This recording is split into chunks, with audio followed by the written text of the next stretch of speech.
Hello students, তোমাদের সবাইকে আমাদের চ্যানেলে ওয়েলকাম জানাই। আজকে আমরা দেখো তোমাদের ক্লাস 8 এর পরিবেশ বিজ্ঞান থেকে সেকেন্ড সামেটিভ পরীক্ষার জন্য একটা ইম্পর্টেন্ট চ্যাপ্টার রাসায়নিক বিক্রিয়া, তার উপর আমরা থার্ড ক্লাস প্রোভাইড করতে চলেছি। অলরেডি এই চ্যাপ্টার থেকে দুটি ক্লাস প্রোভাইড করেছি, যেখানে দেখো প্রথম থেকে শুরু করে তোমাদের বিভিন্ন ধরনের রাসায়নিক বিক্রিয়ার যে প্রভাবক আছে, তাপ, আলো, চাপ, দ্রাবকের প্রভাবে যে সমস্ত রাসায়নিক বিক্রিয়াগুলো ঘটে, তাই না, অনুঘটক থেকে যে সমস্ত প্রশ্নগুলো তোমাদের সেকেন্ড টার্মের পরীক্ষায় আসে সেগুলো কিন্তু আমরা ডিসকাস করেছি। অনুঘটকের বৈশিষ্ট্য কেমন, তারপরে দেখো এনজাইম, উৎসেচক, তাপগ্রাহী, তাপমোচী রাসায়নিক পরিবর্তন, এই সমস্ত কনসেপ্ট গুলো আমরা দুটি ক্লাসে খুব সহজভাবে বুঝে নিয়েছি এবং পেজ নাম্বার 99 পর্যন্ত আমরা দুটি ক্লাস আলোচনা করেছি। এতটা পর্যন্ত এই জায়গাটা পর্যন্ত তোমাদের সেকেন্ড টার্মের জন্য যে সমস্ত প্রশ্নগুলো ভীষণ ইম্পর্টেন্ট সেগুলো আমরা টেক্সট বুক থেকেও দেখে নিয়েছি, তার সাথে রায় মার্টিন সহায়িকা থেকেও কিন্তু আমরা ইম্পর্টেন্ট কোশ্চেন আনসার গুলো আলোচনা করেছি। আজকের ক্লাসে আমরা আরো একটা ইম্পর্টেন্ট পোর্শন আলোচনা করব, সেটা হচ্ছে জারণ ও বিজারণের ধারণা। দেখো এক্ষেত্রে প্রথমে আমাদের যেটা শুরু হচ্ছে সেটা হচ্ছে দহন বিক্রিয়া। দহন মানে হচ্ছে কম্বাশন রিঅ্যাকশন, মানে যে রাসায়নিক বিক্রিয়া, দেখো এটা একটা রাসায়নিক বিক্রিয়া, সেই রাসায়নিক বিক্রিয়াতে কি হবে, দুই বা তার থেকে বেশি পদার্থ তারা যুক্ত হবে এবং যুক্ত হওয়ার ফলে রাসায়নিক বিক্রিয়ার ফলে সেক্ষেত্রে তাপ এবং আলো উৎপন্ন হবে। এই ধরনের বিক্রিয়াকে আমরা বলবো দহন বিক্রিয়া। এটা সাধারণত এবছরের প্রশ্নবিচিত্রাতে একবারও জিজ্ঞাসা করা হয়নি, তবে তোমাদের স্কুলের পরীক্ষার জন্য সেক্ষেত্রে আসতেও পারে। তার জন্য তোমরা রায় মার্টিনের 217 পাতায় দেখো দহন বিক্রিয়ার সংজ্ঞা পেয়ে যাবে।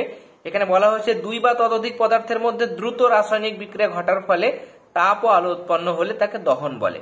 তাহলে দুটি বা তার থেকে বেশি পদার্থ যখন একে অপরের সঙ্গে খুব তাড়াতাড়ি বিক্রিয়া করে এবং ওই বিক্রিয়াতে তাপ আর আলো উৎপন্ন হয়, সেই বিক্রিয়াকে আমরা বলবো দহন বিক্রিয়া।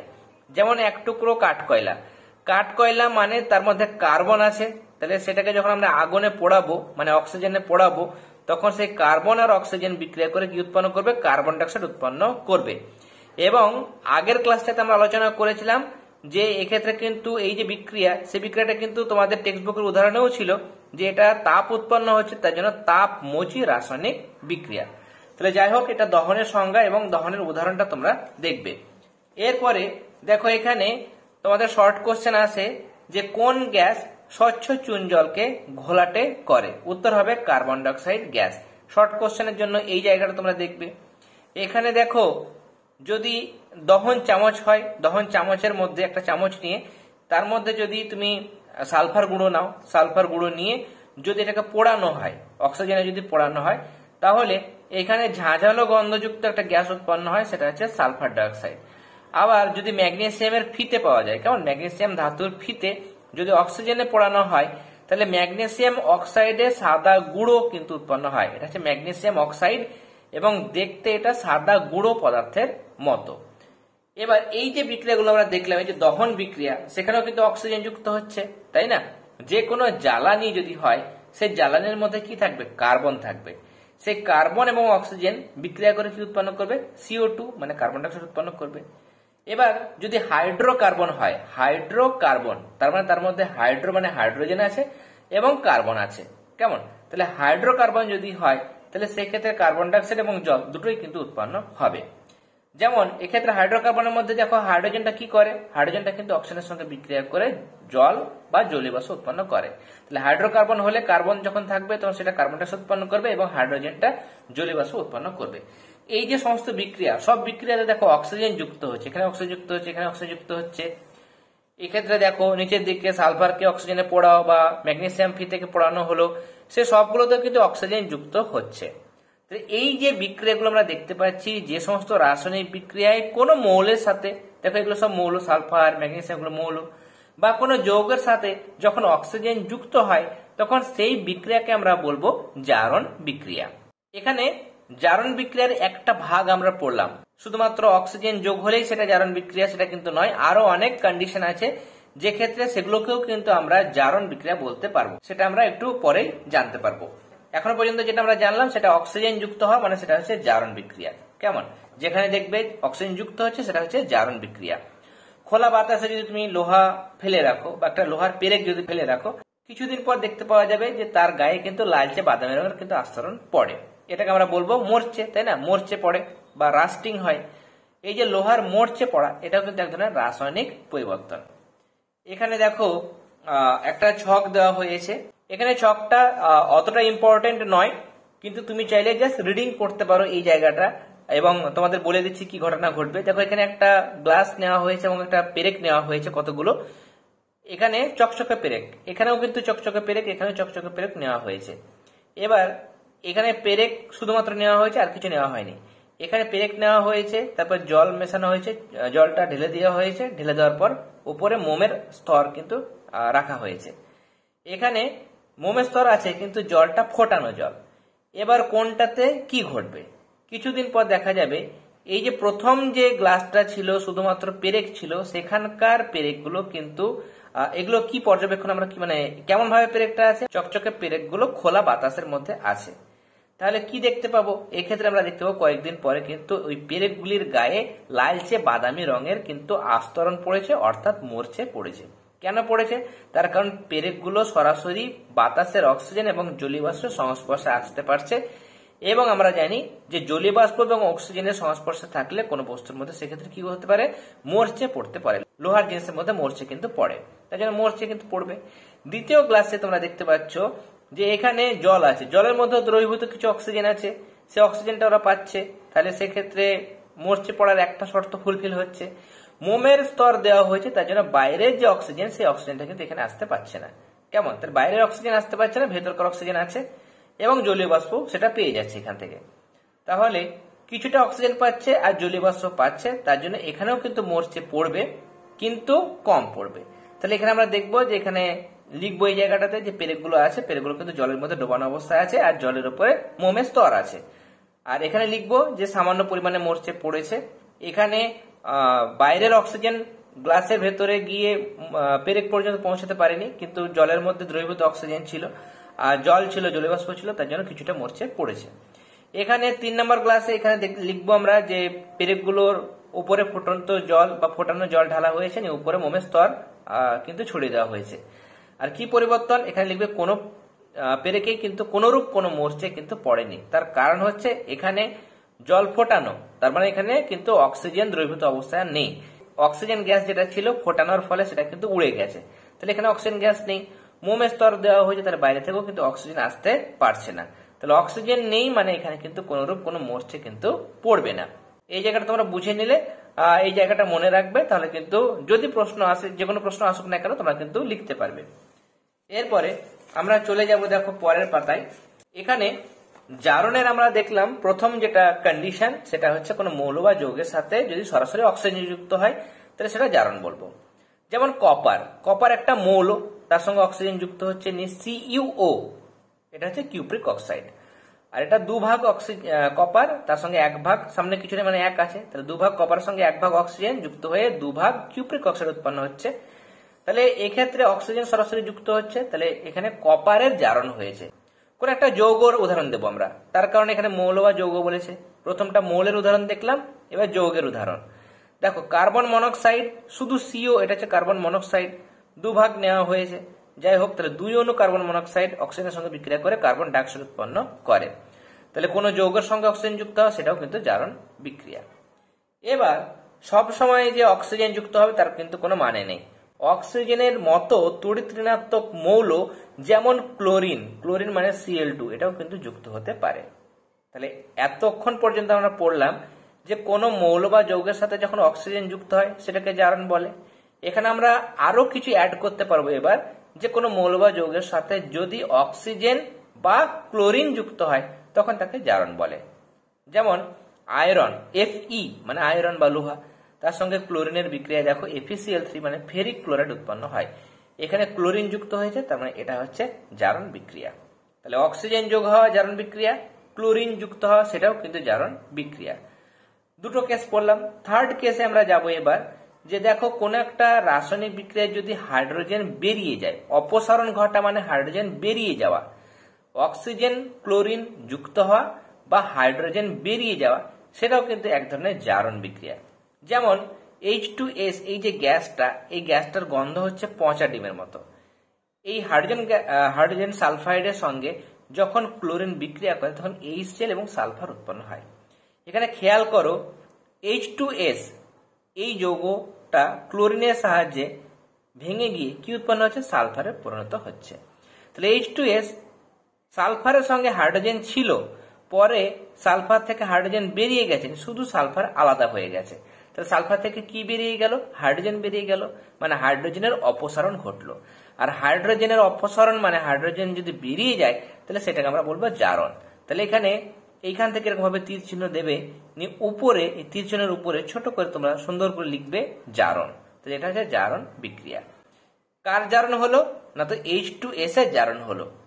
জারণটা ঘটালো কে, উত্তর হবে ক্লোরিন। যেমন এখানে এই জারণগুলো ঘটালো কে, অক্সিজেন। এই জারণটা মানে এই CO কার্বন মনোক্সাইডের জারণটা ঘটালো কে, অক্সিজেন। Fe জারণটা ঘটালো কে, ক্লোরিন। জারিত কে হয়েছে, এখানে কপার জারিত হয়েছে, এখানে কার্বন মনোক্সাইড এর জারণ ঘটেছে মানে জারিত হয়েছে। এখানে Fe মানে আয়রন বা লোহা জারিত হয়েছে। এখানে H2S মানে হাইড্রোজেন সালফাইড কিন্তু জারিত হয়েছে। তাহলে তিনটে ঘটনা পড়লাম। এক হচ্ছে অক্সিজেন যুক্ত হওয়া, দুই আমরা পড়লাম ক্লোরিন যুক্ত হওয়া, 3 নাম্বার হচ্ছে কোনো মৌল বা যৌগ, কোনো যৌগ থেকে, অবশ্যই যৌগ থেকে কোনো হাইড্রোজেন বেরিয়ে যাওয়া। তাহলে এই তিনটে ঘটনাকে আমরা বলবো জারণ বিক্রিয়া। এক্ষেত্রে জারণ বিক্রিয়া আমরা পড়লাম। এবার যদি জারণ বিক্রিয়ার সংজ্ঞা তোমাদের দিতে বলে তাহলে তোমরা কিভাবে বলবে? দেখো এখানে সংজ্ঞা দেওয়া হয়েছে রায়মার্টিনের, আমার ক্ষেত্রে পেজ নাম্বার 217, তোমাদের নতুন বইয়ের ক্ষেত্রে পেজ নাম্বার একই হতে পারে, আবার একটু আলাদাও হতে পারে। দেখো, যে রাসায়নিক বিক্রিয়া কোনো মৌল বা যৌগে অক্সিজেন বা অপর কোনো মানে অন্য কোনো তড়িৎ ঋণাত্মক মৌল বা মূলক, যেমন ক্লোরিন, ফ্লোরিনও হতে পারে কিন্তু, কেমন এখানে তোমাদের টেক্সট বুকের মধ্যে ক্লোরিন আছে, যাই হোক অক্সিজেন বা অক্সিজেনের মতো কোনো তড়িৎ ঋণাত্মক মৌল যেমন ক্লোরিন, অথবা মানে এগুলো যুক্ত হওয়া, অথবা কোনো যৌগ থেকে হাইড্রোজেন বা অপর কোনো তড়িৎ ধনাত্মক মৌল বা মূলক অপসারিত হয়, সেই বিক্রিয়াকে জারণ বিক্রিয়া বলে। আর উদাহরণ দেওয়া হয়েছে টেক্সট বুকের মধ্যেও, কিন্তু তোমরা উদাহরণগুলো পড়লে। মরচে এটাও দেখে নাও, তারপরে আমরা বিজারণের পোর্শনটা যাব। মরচে কাকে বলে? দেখো, সাধারণ লোহাকে, যদি আমরা পরিষ্কার লোহাকে মানে মরচেবিহীন লোহাকে যদি আমরা আর্দ্র বাতাসে মানে জলীয়বাষ্পপূর্ণ বাতাসে যদি ফেলে রাখি, তাহলে কিছুদিন পর লোহার গায়ে লালচে বাদামি রঙের আস্তরণ পড়ে, সেটাই হচ্ছে কিন্তু মরচে। এবং মরচের সংকেত দেখো, এটা হচ্ছে Fe2O3, যেমন 2Fe2O3.X X মানে কিন্তু দেখো একটা সংখ্যা, 1 2 3 4, এটা যা কিছু কিন্তু হতে পারে, এটার কিন্তু নির্দিষ্ট কোনো অনুপাত নেই। এবং এটার নাম হচ্ছে দেখো শোধক ফেরিক অক্সাইড। মরচের রাসায়নিক নাম শোধক ফেরিক। শোধক মানে কি? শোধক মানে হচ্ছে জলযুক্ত, এখানে জল আছে, তাহলে জলযুক্ত ফেরিক অক্সাইড ভালো করে যদি বলতে চাও তাহলে সেটা হচ্ছে শোধক ফেরিক অক্সাইড। এটা হচ্ছে মরচে। মরচে পড়ার শর্ত, মরচে পড়ার জন্য কি দরকার? অক্সিজেন আর জলীয়বাষ্প অবশ্যই দরকার, সেটা আমরা টেক্সট বুকের মধ্যেই পড়ে বুঝলাম, তাই না? যদি অক্সিজেন বা জলীয়বাষ্পের মধ্যে কোনো একটা না থাকে, অক্সিজেন আছে জলীয়বাষ্প নেই, মরচে পড়বে না, বা জলীয়বাষ্প আছে অক্সিজেন নেই, তাহলে কিন্তু মরচে পড়বে না। দুটোই কিন্তু অবশ্যই দরকার। আর যদি বাতাসে কার্বন ডাইঅক্সাইড থাকে তাহলে মরচে পড়াটা কিন্তু ত্বরান্বিত করে, মানে মরচেটা আরো দ্রুত পড়ে, যেমন তাড়াতাড়ি কিন্তু মরচেটা পড়তে থাকে। 3 নম্বর দেখো, বিশুদ্ধ লোহায় মরচে পড়ে না, লোহার মধ্যে অবস্থিত অশুদ্ধিগুলি মরচে গঠনের অন্যতম কারণ। যাই হোক, প্রথম দুটো তোমরা মেনলি করতে পারো, 3rd নাম্বার পয়েন্টটা তোমরা যদি না দাও সেক্ষেত্রেও কিন্তু কোনো অসুবিধা নেই। এবার আমরা যেটা দেখবো সেটা হচ্ছে বিজারণ বিক্রিয়া। বিজারণ বিক্রিয়া দেখো অক্সিডেশন বা জারণ বিক্রিয়ার সম্পূর্ণ উল্টো। যা যা আমরা জারণ বিক্রিয়াতে পড়েছিলাম তার ঠিক উল্টো উল্টো কথাগুলো আমরা এবার বলবো। যেমন জারণ বিক্রিয়াতে আমরা প্রথমেই পড়েছিলাম জারণ বিক্রিয়া মানে তার সঙ্গে অক্সিজেন যুক্ত হবে, তাহলে এখানে আমরা বলবো অক্সিজেন বেরিয়ে যাবে। একই রকম ভাবে জারণে আমরা পড়েছিলাম অক্সিজেনের মতো তড়িৎ ঋণাত্মক মৌল যেমন ক্লোরিন যুক্ত হবে, তাহলে বিজারণে কি হবে? ক্লোরিন বেরিয়ে যাবে। অক্সিডেশন বা জারণে আমরা পড়েছিলাম হাইড্রোজেন বেরিয়ে যাওয়া, কোন যৌগ থেকে হাইড্রোজেন বেরিয়ে যাওয়া, তাহলে বিজারণে আমরা তার ঠিক উল্টোটা বলবো, মানে হাইড্রোজেন যুক্ত হওয়া, সেটা হচ্ছে বিজারণ। এবার দেখি কি কি বলা হয়েছে। দেখো এখানে এই যে কিউপ্রিক অক্সাইড, দেখো কিউপ্রিক অক্সাইড, এটার সঙ্গে যখন হাইড্রোজেনের বিক্রিয়া হয় তখন দেখো কপার ধাতু উৎপন্ন হয়, তার সঙ্গে কিন্তু জল উৎপন্ন হয়। খেয়াল করো, কিউপ্রিক অক্সাইড CuO, এটার সঙ্গে অক্সিজেন ছিল, পরে কিন্তু অক্সিজেন বেরিয়ে গিয়ে শুধুমাত্র কপার উৎপন্ন হয়েছে, তাহলে অক্সিজেন যোগ হওয়া ছিল জারণ, তাহলে অক্সিজেন বেরিয়ে যাওয়া সেটা হচ্ছে বিজারণ। তাহলে এরকম ভাবে তীর চিহ্ন দেবে, মানে এরকম ভাবে দাগ দিয়ে এইখানে তীর চিহ্নটা দিয়ে এর মাথায় লিখবে বিজারণ।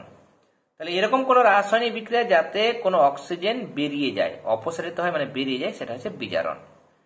একই রকম দেখো আরো অনেক ঘটনা হতে পারে। আমরা এখানে বললাম এই তিনটের ঠিক উল্টো ঘটবে। অক্সিজেন বেরিয়ে যাওয়া, বিজারণে কি হবে আর ক্লোরিন বেরিয়ে যাওয়া, আর হাইড্রোজেন এখানে কি হবে প্লাস হবে, যুক্ত হবে বিজারণে। যেমন নাইট্রোজেন এবং হাইড্রোজেন, 1 আয়তন নাইট্রোজেন আর 3 আয়তন হাইড্রোজেন যদি যোগ করা হয়, এখানে কিন্তু উষ্ণতা লাগে দেখো প্রায় 550 ডিগ্রি সেলসিয়াস, এবং চাপটাও কিন্তু অনেক, 200 বায়ুমণ্ডলের চাপে যদি যুক্ত করা হয় তাহলে অ্যামোনিয়া গ্যাস উৎপন্ন হয়।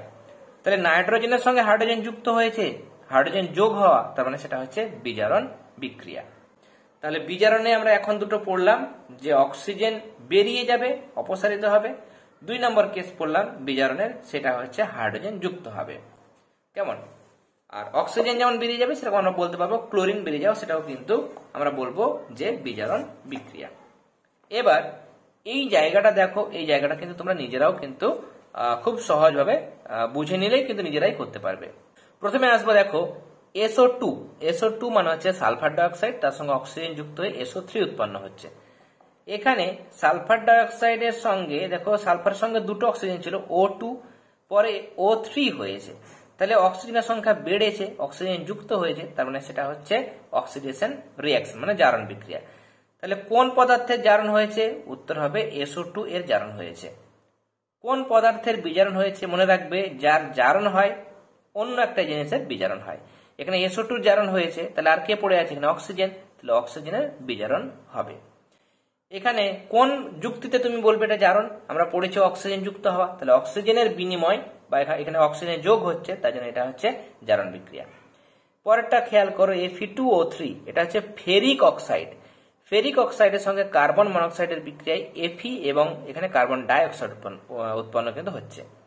এখানে খেয়াল করো CO কার্বন মনোক্সাইড, কার্বনের সঙ্গে একটা অক্সিজেন ছিল, কার্বনের সঙ্গে এইদিকে দুটো অক্সিজেন হয়ে গেছে, তাহলে কার্বন মনোক্সাইড থেকে কার্বন ডাইঅক্সাইড, এটা হচ্ছে জারণ বিক্রিয়া। তাহলে কার্বন মনোক্সাইডের জারণ হয়েছে। বিজারণ কার হয়েছে? বিজারণ হয়েছে Fe2O3, ফেরিক আয়ন মানে হচ্ছে Fe2O3, এটা কিন্তু বিজারণ হয়েছে। কোন হিসাবে বলবো? এখানে অক্সিজেনের বিনিময়, এখানে অক্সিজেন একটা ছিল, দুটো হয়েছে, অক্সিজেন যোগ হয়েছে মানে এক্সচেঞ্জ হয়েছে, তার জন্য এটা হচ্ছে জারণ বিক্রিয়া। নেক্সট খেয়াল করো জিঙ্ক অক্সাইডের সঙ্গে কার্বনের বিক্রিয়া। এখানে দেখো জিঙ্ক অক্সাইড থেকে অক্সিজেন বেরিয়ে গিয়ে জিঙ্ক উৎপন্ন হয়েছে, অক্সিজেন বেরিয়ে গেছে, তার জন্য জিঙ্ক অক্সাইডের কি হয়েছে? এটা কিন্তু অক্সিজেন বেরিয়ে যাওয়া মানে বিজারণ হয়েছে। তাহলে বিজারণ হয়েছে মানে এখানে ZnO, জিঙ্ক অক্সাইডের বিজারণ হয়েছে। জারণ কার হয়েছে? দেখো কার্বনের সঙ্গে অক্সিজেন যুক্ত হয়ে CO উৎপন্ন হয়েছে, তাই না? একটা উপরের দিকে দেখাবে, একটা নিচের দিকে দেখাবে। তাহলে কার্বনের সঙ্গে অক্সিজেন যুক্ত হয়েছে, তাহলে কার্বনটার কি হয়েছে? কার্বনের কিন্তু জারণ হয়েছে। কোন ভিত্তিতে বলবো? এখানেও কিন্তু আমরা বলবো যে অক্সিজেনের বিনিময়। এরপরে নেক্সট FeCl3 মানে ফেরিক ক্লোরাইড, ফেরিক ক্লোরাইডের সঙ্গে H2S মানে হাইড্রোজেন সালফাইডের বিক্রিয়ায় ফেরাস ক্লোরাইড, HCl এবং সালফার কিন্তু উৎপন্ন হয়। এখানে দেখতে পাচ্ছি যে H2S এটার জারণ হয়েছে। H2S কি হয়েছে? দেখো H2S থেকে সালফার উৎপন্ন হয়েছে, তাহলে হাইড্রোজেন বেরিয়ে গেছে, হাইড্রোজেন বেরিয়ে গেছে মানে তার জারণ হয়েছে, তাহলে H2S এর জারণ। FeCl3 3টে ক্লোরিন ছিল, সেখান থেকে একটা ক্লোরিন বেরিয়ে গেল, তাহলে ক্লোরিন বেরিয়ে যাওয়া, তাই না? ক্লোরিন যোগ হওয়া মানে জারণ, ক্লোরিন বেরিয়ে যাওয়া মানে হচ্ছে বিজারণ। তাহলে ফেরিক আয়নের কিন্তু বিজারণ হয়েছে। কোন ভিত্তিতে বলছি? দেখো এটা হাইড্রোজেন বেরিয়ে গেছে, তার জন্য জারণ, এটা কিন্তু আমরা হাইড্রোজেনের অপসারণের ভিত্তিতেই কিন্তু আমরা বলছি। আর এখানে ক্লোরিন বেরিয়ে যাওয়ার ভিত্তিতে কিন্তু আমরা এটা বলছি যে এটার কিন্তু কি হয়েছে? বিজারণ হয়েছে। এরপরে FeO, এখানে আমরা দেখতে পাচ্ছি যে অক্সিজেন বেরিয়ে গিয়ে Fe তৈরি হয়েছে, তাহলে অক্সিজেন বেরিয়ে যাওয়া, অক্সিজেন বেরিয়ে যাওয়া, তাহলে এটা হচ্ছে কি? বিজারণ বিক্রিয়া। হাইড্রোজেনের সঙ্গে অক্সিজেন যোগ হয়েছে, অক্সিজেন যোগ হওয়া মানে জারণ, তাহলে হাইড্রোজেনের জারণ হয়েছে। এখানে আমরা কি বলবো? এখানে কিন্তু অক্সিজেনের অপসারণ হয়েছে, তাহলে এখানে লিখবে অক্সিজেনের বিনিময়, তাই লিখবে। এরপরে Fe2O3 মানে ফেরিক অক্সাইড, তার সঙ্গে অ্যালুমিনিয়ামের বিক্রিয়ায় দেখো Fe এবং অ্যালুমিনিয়াম অক্সাইড উৎপন্ন হয়। এখানে অ্যালুমিনিয়ামের সঙ্গে অক্সিজেন যুক্ত হয়েছে, তার জন্য অ্যালুমিনিয়ামের জারণ। Fe2O3 থেকে দেখো অক্সিজেন বেরিয়ে গেছে, তার জন্য Fe2O3 মানে ফেরিক আয়নের কিন্তু বিজারণ ঘটেছে, অক্সিজেন বেরিয়ে যাওয়া মানে বিজারণ। তাহলে এখানে কোন ভিত্তিতে হয়েছে? এখানে তোমরা লিখবে যে অক্সিজেনের বিনিময়। এবার দেখো এখানে আমরা আরো একটা বিষয় বুঝবো, সেটা হচ্ছে জারক এবং বিজারক দ্রব্য কি। প্রথমে যেটা বুঝবো সেটা হচ্ছে জারক। জারক মানে মনে রাখবে যা অন্যকে জারিত করে, অন্যকে কি করছে সেটার উপরে কিন্তু তার নাম হয়, নিজের কি হচ্ছে সেটা কিন্তু সেই হিসাবে কিন্তু নাম হয় না। যাই হোক, জারক মানে অন্যকে জারিত করবে। কি করবে? অন্য পদার্থকে জারিত করবে। তাহলে তার নিজের কি হবে? তার নিজের বিজারণ হবে, তাই না? তাহলে যদি একে এই পদার্থটা মানে এই পদার্থটা যদি একে জারিত করে, একে ধরো অন্য কিছুতে জারিত করছে, তাহলে একে জারিত করছে এ, নিচেরটা ওপরটাকে জারিত করছে, তার জন্য এ হবে জারক। তাহলে একে জারিত করছে মানে ওপরটাকে জারিত করছে বলেই নিচেরটাকে জারক বলছে। তাহলে এ যদি জারক হয় তাহলে এর নিজের কি হবে? নিজের কিন্তু বিজারণ হবে। তাহলে জারক মানে যা অন্যকে জারিত করে কিন্তু নিজের বিজারণ হয়, সেটা হচ্ছে জারক। একরকম ভাবে বিজারক, বিজারক মানে অন্যকে বিজারিত করতে পারে। তাহলে যা অন্যকে বিজারিত করতে পারে কিন্তু তার নিজের কি হবে? উল্টোটা হবে, মানে জারণ হবে, তাহলে সেটাকে আমরা বলবো বিজারক। তাহলে অন্যকে বিজারিত করবে কিন্তু যার নিজের জারণ হবে সেটা হচ্ছে বিজারক। এরপর দেখো এখানে এই উদাহরণটা তোমরা দেখতে পারো, এই জায়গাটা এখানে প্রথমে দেখো কিউপ্রিক আয়ন ছিল, পেরেকের উপর আস্তরণ পড়া আছে কপার পরমাণু, লোহার পেরেকে ছিল এফি পরমাণু, দ্রবণে তৈরি হয়েছে এফি বাই পজিটিভ আয়ন। এখানে এবার আমরা জারণ বিজারণের একটু অন্য কনসেপ্ট দেখব। অন্য কনসেপ্ট মানে ইলেকট্রন বিনিময়ের, ইলেকট্রনীয় মতবাদ অনুসারে জারণ এবং বিজারণ বলতে কি বুঝি সেটা কিন্তু আমরা এবার দেখব। তার আগে এখানে দেখো রায়মার্টিন থেকে আমরা আলোচনা করলাম মোর্চে কাকে বলে, এগুলো তো দেখালাম, মোর্চে শর্ত। এই জায়গাগুলো তোমরা রিডিং করতে পারো কেমন। এইখানে মোর্চে ধরা বা মোর্চে পড়া রোধ করতে কি কি ব্যবস্থা নেওয়া যেতে পারে। পেজ নাম্বার হচ্ছে 219। এখানে তোমরা লিখবে মোর্চে যাতে না পড়ে, দেখবে লোহার গেট, তাই না, লোহার গেটগুলোতে সেক্ষেত্রে আলকাতরা দেওয়া হয় কেমন, বা আগে গরুর গাড়ির চাকা সেখানেও কিন্তু আলকাতরা রং দেওয়া হতো, বা বাড়িতে রেলিং টেলিং যেগুলো থাকে সেগুলোকেও কিন্তু তেল রং কিন্তু করা হয় যাতে মোর্চে না পড়ে। তাহলে আলকাতরা বা অয়েল পেন্টিং করে কিন্তু মোর্চে পড়া নিবারণ করা যায়। 2 নম্বর, তড়িৎ বিশ্লেষণ পদ্ধতিতে লোহার গায়ে নিকেল বা ক্রোমিয়ামের প্রলেপ দেওয়া যেতে পারে, তাহলে কিন্তু মোর্চে পড়বে না। বা লোহার উপর দস্তার প্রলেপ, দস্তা মানে জিঙ্ক কেমন, দস্তা মানে জিঙ্ক জেডএন, যদি প্রলেপ দেওয়া হয় বা টিনের প্রলেপ দেওয়া হয় সেখানেও কিন্তু মোর্চে পড়ে না। একটা পয়েন্ট তোমরা মনে রাখবে, এটা আমরা পরেও পড়বো, সেটা হচ্ছে লোহার উপর দস্তার প্রলেপ দেওয়াকে গ্যালভানাইজেশন বলে, আর লোহার উপর টিনের প্রলেপ দেওয়াকে টিন প্লেটিং বলে। তাহলে এখানে 1 নম্বর 2 নম্বর 4 নম্বর পয়েন্টটা দেখবে। এছাড়া তোমরা দেখেছো স্টেনলেস স্টিলের বাসনপত্র অনেকের বাড়িতেই থাকে। দেখো লোহার সঙ্গে যখন কার্বন ক্রোমিয়াম এগুলো মেশানো হয়, নিয়ে মিশিয়ে একটা সংকর ধাতু তৈরি করা হয়, সেটা হচ্ছে স্টেনলেস স্টিল। এখানে কিন্তু কোনো মোর্চে পড়ে না। তাহলে এরকম ভাবেও কিন্তু মোর্চে পড়া নিবারণ করা যায়। তাহলে 1, 2 এবং এই পয়েন্টটা করবে, তার সাথে যদি সম্ভব হয় তাহলে এই পয়েন্টটাও কিন্তু তোমরা দেখে যাবে। বিজারণের সংজ্ঞা তোমরা বলেছি, বিজারণ মানে হচ্ছে যে কোনো মৌল বা যৌগে হাইড্রোজেন বা হাইড্রোজেনের মতো তড়িৎ ধনাত্মক, ওগুলো ছিল তড়িৎ ঋণাত্মক, অক্সিজেন ক্লোরিন ওগুলো তড়িৎ ঋণাত্মক ছিল, আর হাইড্রোজেন বা হাইড্রোজেনের মতো তড়িৎ ধনাত্মক যেগুলো মাথায় প্লাস হয় সেগুলো যুক্ত হতে পারবে, বা কোনো যৌগ থেকে অক্সিজেন বা অক্সিজেনের মতো তড়িৎ ঋণাত্মক মৌল মানে ক্লোরিন এগুলো বেরিয়ে যাবে বা অপসারিত হবে, সেগুলোকে বলবো বিজারণ। তাহলে সংজ্ঞাটা দেখবে একসঙ্গে দেওয়া হয়েছে, এখানে অনেক উদাহরণগুলো দেওয়া হয়েছে, এই উদাহরণগুলো কিন্তু তোমরা দেখবে যেগুলো আমি টেক্সট বুকের মধ্যেও কিন্তু আলোচনা করলাম। এরপরে দেখো এখানে যে ছকটা আমরা করলাম, লাস্ট যে ছকটা করলাম সেটা এখানে দেওয়া হয়েছে পেজ নাম্বার 220, তোমরা একটু দেখে নাও। জারক বিজারক আমরা একটু আগে আলোচনা করলাম যে জারক মানে যে সমস্ত পদার্থ অন্যকে জারিত করে কিন্তু নিজে বিজারিত হয় সেটাকে জারক বলে। এখানে কিন্তু সংজ্ঞাটা ইলেকট্রনীয় তত্ত্ব অনুসারে দিয়েছে, সেটা এখন বুঝতে পারবে না, আমি এক্সপ্লেন করে দিচ্ছি, তারপরে এই সংজ্ঞাটাতে আমি আসবো।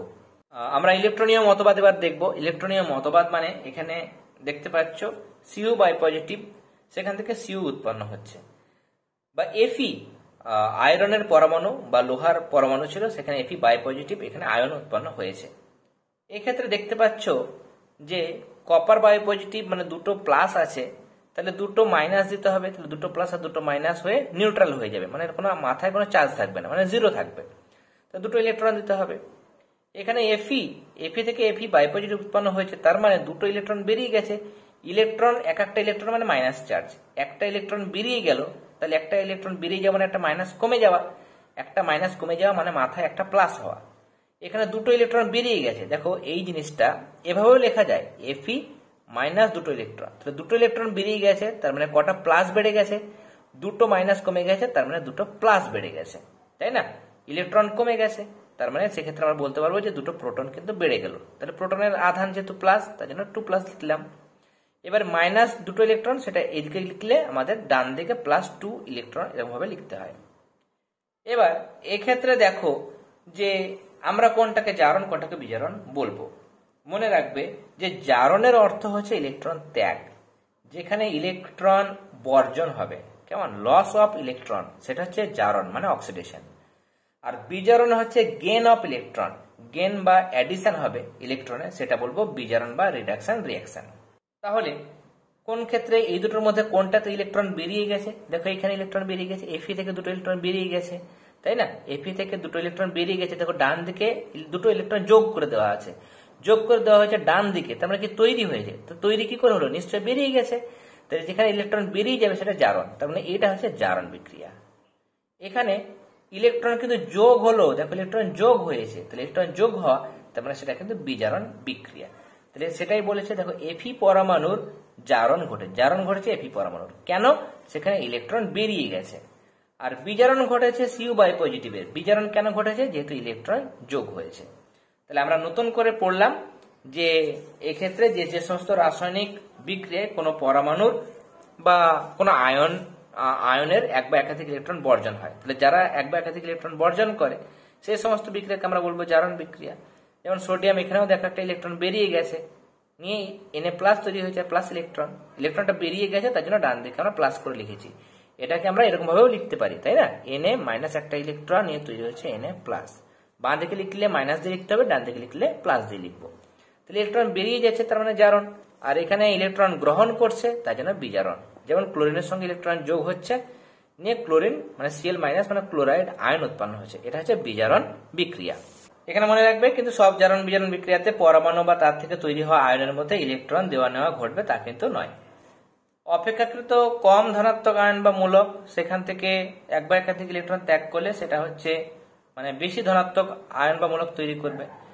দুটো প্লাস থেকে তিনটে প্লাস, তাহলে দুটো প্লাস, অলরেডি দুটো প্লাস মানে কি, দুটো ইলেকট্রন বেরিয়ে আছে, আরো একটা ইলেকট্রন বেরিয়ে গেল, তাই জন্য হয়ে গেল তিনটে প্লাস। তাহলে এখান থেকে এটা তৈরি করার জন্য আর একটা ইলেকট্রন বের করতে হলো, তবে আর একটা প্লাস বেড়ে গেল, মানে সেটা 2+ থেকে 3+ হলো।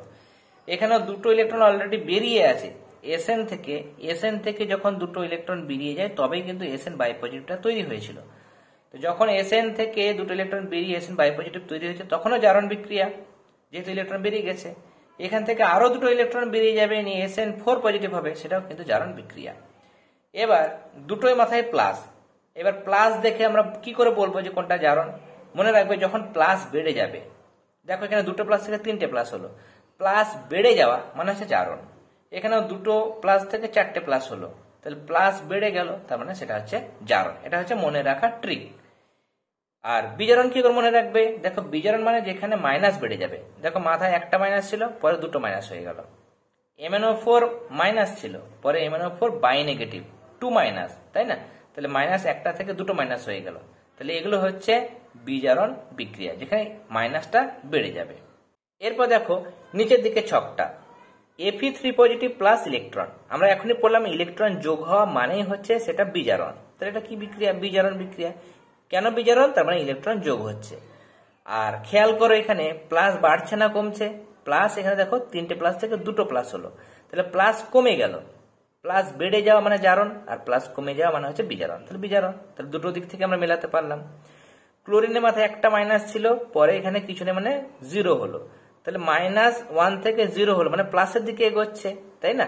-1 কে আমি 0 করবো, তাহলে কি করতে হবে? +1 দিতে হবে, তার কারণ -1 আর +1 মানে 0 হয়। তাহলে প্লাস বাড়লো, তার মানে এটা হচ্ছে জারণ বিক্রিয়া। কেমন? তাহলে এটা হচ্ছে জারণ। বা এখানে দেখতে পাচ্ছ ইলেকট্রন বেরিয়ে যাচ্ছে, তাই না? ইলেকট্রন তৈরি হয়েছে মানে ইলেকট্রন বেরিয়ে গেছে, তার জন্য জারণ বিক্রিয়া।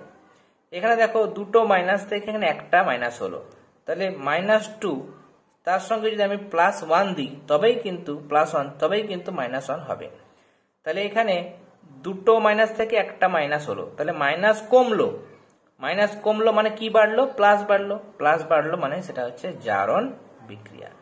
আর এখানে দুটো প্লাস থেকে দেখো 0 হয়েছে, তার মানে প্লাস কমেছে, তার মানে সেটা বিজারণ বিক্রিয়া। কেমন? সেটা হচ্ছে বিজারণ, সেটা বিজারণ বিক্রিয়া। আর এখানে ইলেকট্রন যোগও হচ্ছে, তার মানে সেটাও কিন্তু বিজারণ বিক্রিয়া। যে কোনো ভাবে কিন্তু তুমি মনে রাখতে পারো। এবার এখানে দেখো এই জিনিসটা দেওয়া হয়েছে, এই জায়গাটা তুমি চাইলে রিডিং পড়ে নিতে পারো।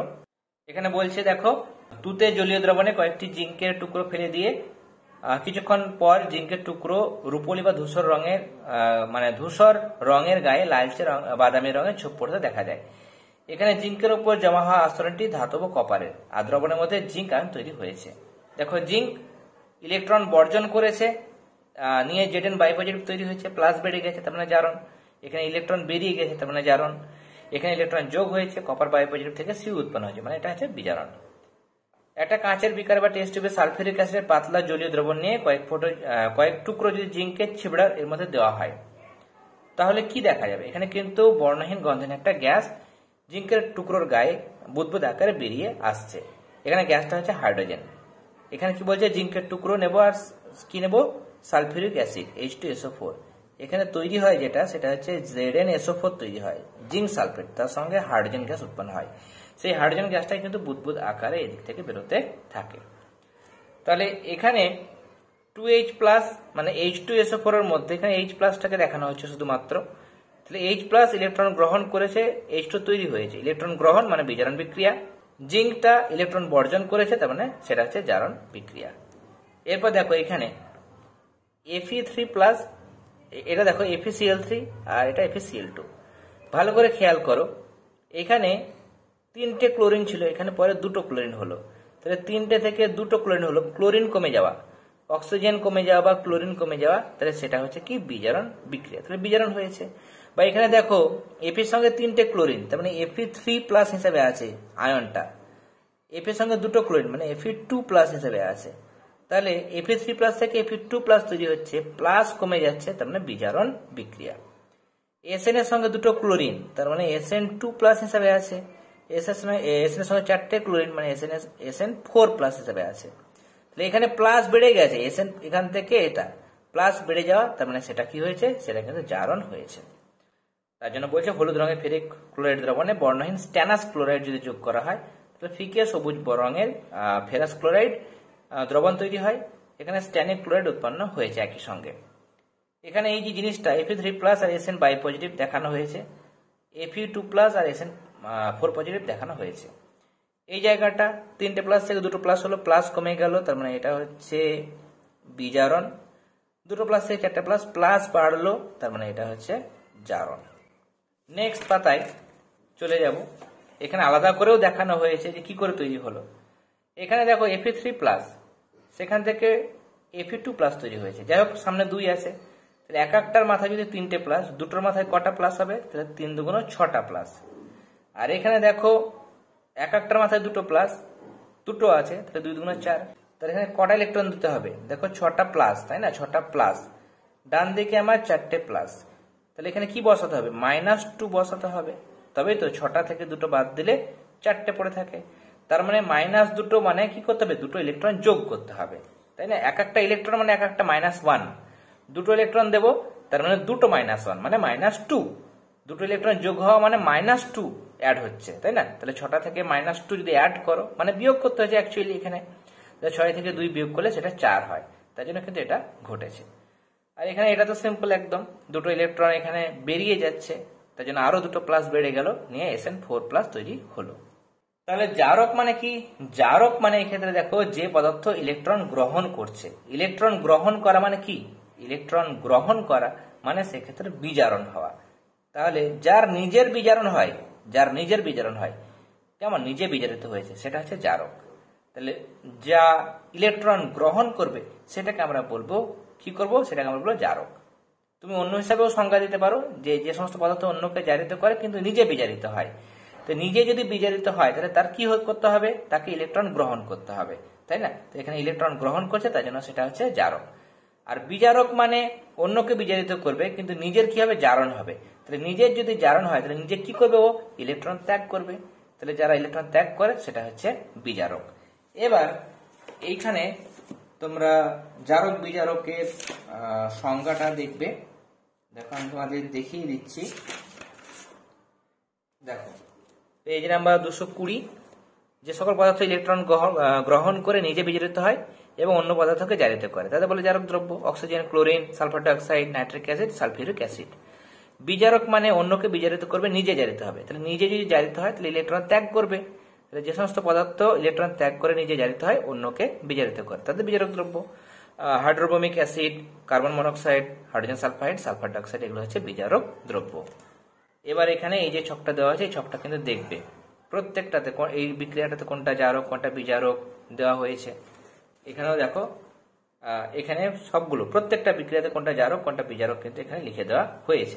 আর ইলেকট্রনীয় মতবাদ অনুসারে জারণ বিজারণের সংজ্ঞা সেটা আমরা টেক্সট বুকে বুঝে নিলাম। এখানেও দেওয়া হয়েছে যে রাসায়নিক বিক্রিয়ায় পরমাণু বা আয়ন এক বা একাধিক ইলেকট্রন বর্জন করে সেটা হচ্ছে জারণ, আর এক বা একাধিক ইলেকট্রন যদি গ্রহণ করে তাহলে সেটাকে আমরা বলবো বিজারণ বিক্রিয়া। তাহলে এই জায়গাগুলো তোমরা টেক্সট বুক থেকে দেখবে। এই জায়গাটা এটা আমরা নেক্সট ক্লাসে আলোচনা করব, আজকে আমরা এটা আলোচনা করব না। তার জন্য এখনকার জন্য তোমরা এটা স্কিপ করতে পারো। আর জিঙ্কের যে এক্সাম্পলটা পড়লাম আমরা এখানে জিঙ্কের সেই এক্সাম্পলটা দেখো এখানে দেওয়া হয়েছে পেজ নাম্বার 223। এখানে এই উদাহরণটা তোমরা চাইলে দেখে নিতে পারো। আর এক্ষেত্রে এখানেও একটা উদাহরণ দেওয়া হয়েছে লোহার পেরেকের, এটা 103 পাতায় আছে, সেটা তোমাদের টেক্সট বুকের মধ্যে, সেটা একবার তোমরা দেখে নিও। তাহলে আজকের ক্লাসে আমরা কি কি শিখলাম দেখো। জারণ কাকে বলে? জারণে আমরা দেখলাম যে কোন মৌল বা যৌগের সঙ্গে অক্সিজেন যুক্ত হওয়া বা অক্সিজেনের মতো তড়িৎ ঋণাত্মক মৌল যেমন ক্লোরিন এগুলো যুক্ত হওয়া। 2 নম্বর দেখলাম হাইড্রোজেন বেরিয়ে যাওয়া। 3 নম্বর ক্ষেত্রে দেখো এটা আমরা দুটো পয়েন্টে পড়েছিলাম। প্রথম পয়েন্ট মানে এটাকে ভেঙে পড়েছিলাম যে অক্সিজেন যুক্ত হওয়া। 2 নম্বরে পড়েছিলাম অক্সিজেনের মতো তড়িৎ ঋণাত্মক মৌল যেমন ক্লোরিন যুক্ত হওয়া। 3 নম্বরে পড়েছিলাম হাইড্রোজেন বেরিয়ে যাওয়া মানে হাইড্রোজেন অপসারণ। আর আরেকটা যেটা সেটা হচ্ছে কোনো পরমাণু বা আয়ন বা কোনো মূলক থেকে ইলেকট্রন বেরিয়ে যাওয়া। ইলেকট্রন বেরিয়ে যাওয়া মানে হচ্ছে জারণ। এবার এগুলো ঠিক উল্টো, অক্সিজেন বা ক্লোরিন এখানে বেরিয়ে যাওয়া হবে, এখানে হাইড্রোজেন বেরিয়ে যাওয়া ছিল তাহলে হাইড্রোজেন যুক্ত হওয়া, আর এখানে ছিল ইলেকট্রন বেরিয়ে যাওয়া, এবার আমরা বলবো ইলেকট্রন যুক্ত হওয়া। তাহলে এগুলো হচ্ছে বিজারণ। জারক বিজারকটা দেখে নাও। জারক বিজারক মানে সে অন্যকে জারিত করে। অন্যকে জারিত করে মানে কি? কোনো পদার্থে অক্সিজেন বা ক্লোরিন যুক্ত করে, অন্য কোনো পদার্থে অক্সিজেন বা ক্লোরিন যুক্ত করে দেয় মানে অন্যকে জারিত করে, বা ওই পদার্থ থেকে হাইড্রোজেন বের করে দেয়, বা কোনো পরমাণু বা আয়ন বা মূলক থেকে ইলেকট্রন বের করে দেয়, ইলেকট্রন বের করে দেবে। তাহলে তার কি করবে মানে ওই যৌগটার কি করবে? জারণ ঘটাবে। কিন্তু নিজের কি হবে? নিজের ইলেকট্রন কিন্তু সে কি করবে? ইলেকট্রন কিন্তু গ্রহণ করবে। কেমন? জারক পদার্থ মানে সেক্ষেত্রে তার কি হবে? ইলেকট্রন গ্রহণ করবে মানে নিজের কিন্তু বিজারণ হবে। আর বিজারক মানে অন্যকে বিজারিত করবে। তো বিজারিত করার জন্য কি করতে পারে? অক্সিজেন ক্লোরিন বের করে দিতে পারে, বা হাইড্রোজেন যুক্ত করতে পারে, বা ওই পদার্থ বা পরমাণু বা আয়ন বা মূলককে কিন্তু ইলেকট্রন যোগ করতে পারে। ইলেকট্রন যোগ করে দেবে মানে তার কি করবে? সেখানে বিজারণ ঘটাবে। আর নিজের জারণ হবে মানে নিজের কিন্তু সেখানে ইলেকট্রন কিন্তু কি হবে? বেরিয়ে যাবে। তাহলে আজকে দেখো আমরা পেজ নাম্বার 106 পর্যন্ত আলোচনা করলাম। এরপরে আর কিছুটা পোর্শন পড়ে আছে, সেটা কিন্তু আমরা নেক্সট ক্লাসে আলোচনা করব। আজকের ক্লাসটি ভালো লেগে থাকলে অবশ্যই ক্লাসটিতে লাইক দেবে। তার সাথে যারা এখনো পর্যন্ত চ্যানেলটি সাবস্ক্রাইব করেনি তারা অবশ্যই সাবস্ক্রাইব করে নিও। ক্লাস চলাকালীন যদি তোমাদের কোনো সমস্যা হয় বা কোনো জিজ্ঞাসা থাকে সেক্ষেত্রে ইউটিউবে কমেন্ট সেকশনটা আছে, তোমরা কিন্তু কমেন্ট করে তোমাদের প্রবলেমগুলো তুলে ধরবে। আমি যথাসাধ্য তোমাদের সমস্ত প্রবলেম সলভ করার চেষ্টা করব। এছাড়া তোমরা আমাদের টেলিগ্রাম গ্রুপেও যুক্ত হতে পারো। আমাদের টেলিগ্রাম গ্রুপের লিঙ্ক তোমরা এই ভিডিও ডেসক্রিপশন বক্সে পেয়ে যাবে। তাহলে আজকের ক্লাস এতটাই। তোমরা সবাই ভালো থেকো। All the very best.